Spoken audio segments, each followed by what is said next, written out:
Isang umaga, tanghali at gabi po sa ating lahat dyan sa Pilipinas at all over the world po. Update po tayo patungkol sa Katden for today. Bago po natin pisa ng lahat, gusto ko lamang po kayong pasalamatan sa lahat ng mga viewers natin na nanonood at sa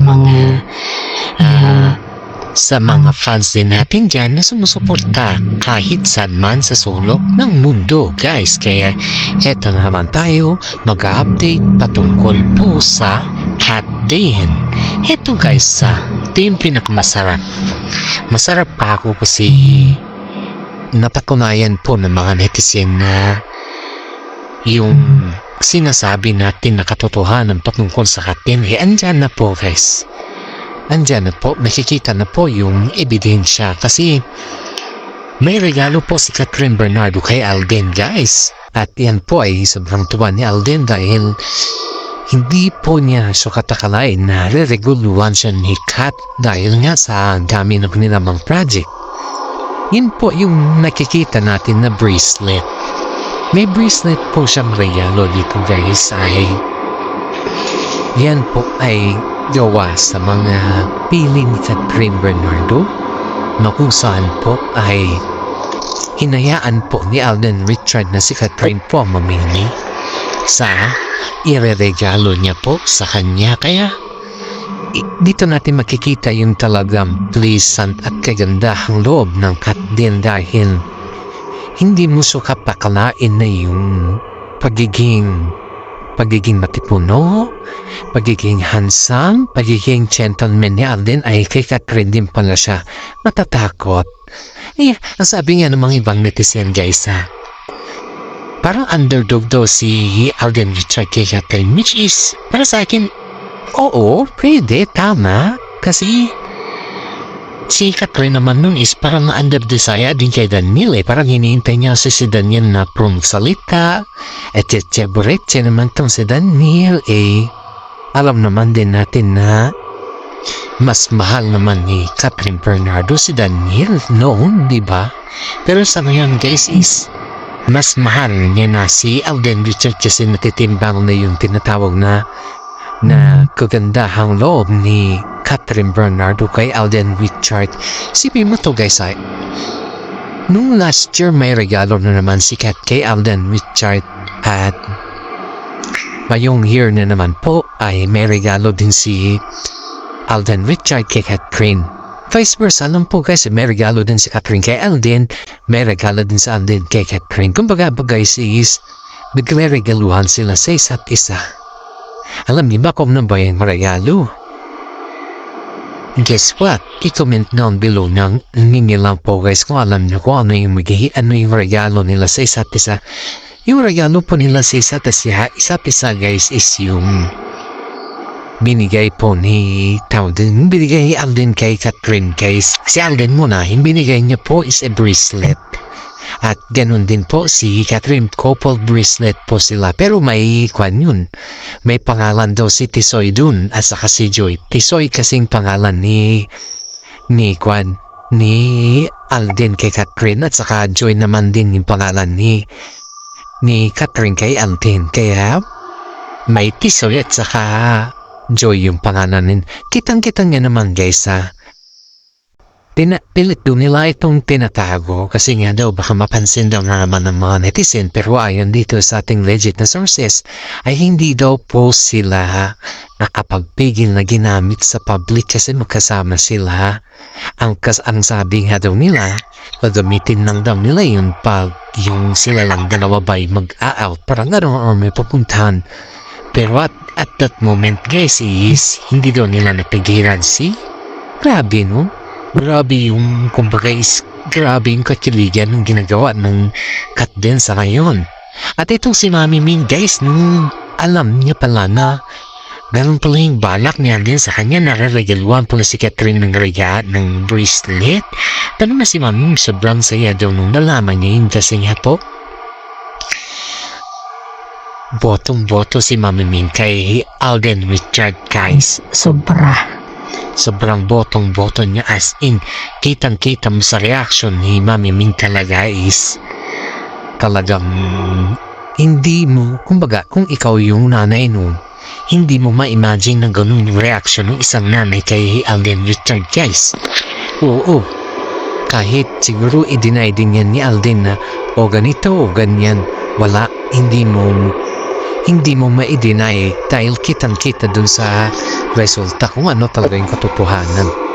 Makikita mo talaga. Totoo pala yung balita na si Mami Min po ay sobrang boto kay Alden Richard. Totoo po yung balita ng ganun, guys. Hindi po pala, kumbaga is gawa-gawa lang. Wala, guys. Totoo pala yun. Dahil ayon dito sa ating legit na sources ay si Mami Min din pala yung nagsabi kay Alden kung ano din yung paborito ni Catherine Bernardo. So ibig sabihin, nagpuntsaba sila. Para sa ganon, malaman ni Alden kung ano yung paborito ni Catherine Bernardo. Diba? Di magkakuntsaba sila pa ganon. Kaya, sometimes, itong si Mami Min, akala natin kay side siya ni Catherine Bernardo. Hindi rin pala. Pwede kay Alden rin pala siya.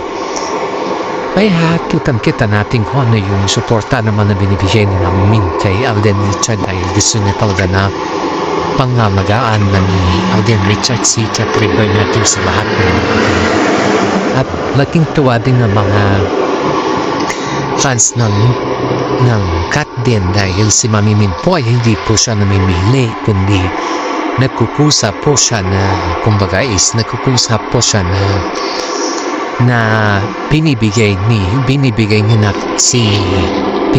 na po si Alden Richard kay Catherine. Kaya binibigay niya na po si Catherine kay Alden Richard. Talagang ba? Pero kumbaga voluntary niya nang pinapa-take over. Dahil alam niya na si Alden po kumbaga is pwede mo siyang pagkatiwalaan. Ganon po, guys. Kaya maraming mga netizen po ang naantina sa ginawa ni Mami Min. Botong-boto siya kay Alden Richard.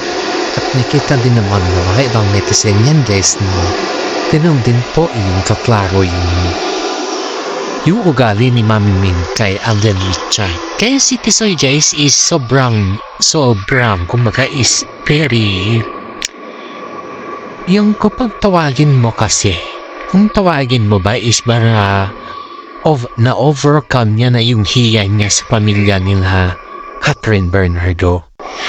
At saka ito pa, guys, ayon dito sa ating legit na sources, si Tisoy din pala po yung gumagawa ng way kung bakit nagustuhan siya ni Mami Min dahil pala nag-e-effort siya at saka hindi po siya yung tao na pa-special. Wala po siyang ganon na karakter.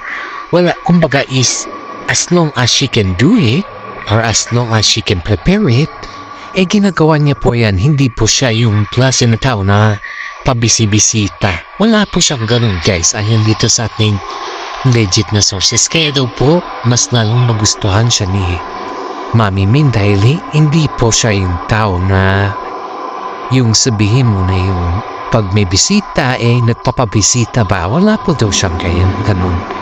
Kaya, ang daming netizen po nagsasabi na maswerte si Catherine Bernardo kay Alden Richard dahil nakita naman natin yung effort at saka hindi po yun effort na sa effort talaga dahil yung effort niya Tisoy yung magkaroon ng anniversary or yung welcome sa bahay ni Catherine ay kitang-kita mo naman dun yung effort ni Alden Richard. Kaya dito natin makikita, guys, na hindi talaga siya yung tao na yung yung mapapabisita bagay yan ni Daniel Padilla. Ito, guys, may balita po tayo kay Daniel Padilla, guys. Ayon sa ating mga sources, guys, ayon dito sa ating mga sources, si Daniel Padilla, guys, ay parang kumbaga is nag-wave daw siya ng kamay niya or kumbaga is naghihintay lang daw siya kay Catherine dahil ang sabi daw niya sa pamilya may nakikita daw siyang sign kay Catherine na babalikan siya. Wow! Asang-asa itong si Daniel Padilla. Grabe yung pagkaasa niya, guys. Grabe yung Grabe yung pagkakuan niya na babalikan daw siya ni Catherine. May nakita daw siyang sign. Ano kaya naman klaseng sign yan, Daniel? Uy, saan mo naman napulot yung sign na sinasabi mo? Diba? Kung sa aking nagaygay wala naman ako makikitang sign. Baka guni-guni ng millennial to na nagkaroon ng sign dahil ayaw niya talaga na mapunta kay Tisoy si Catherine Bernardo. Yun yung pagkakala ko dito guys.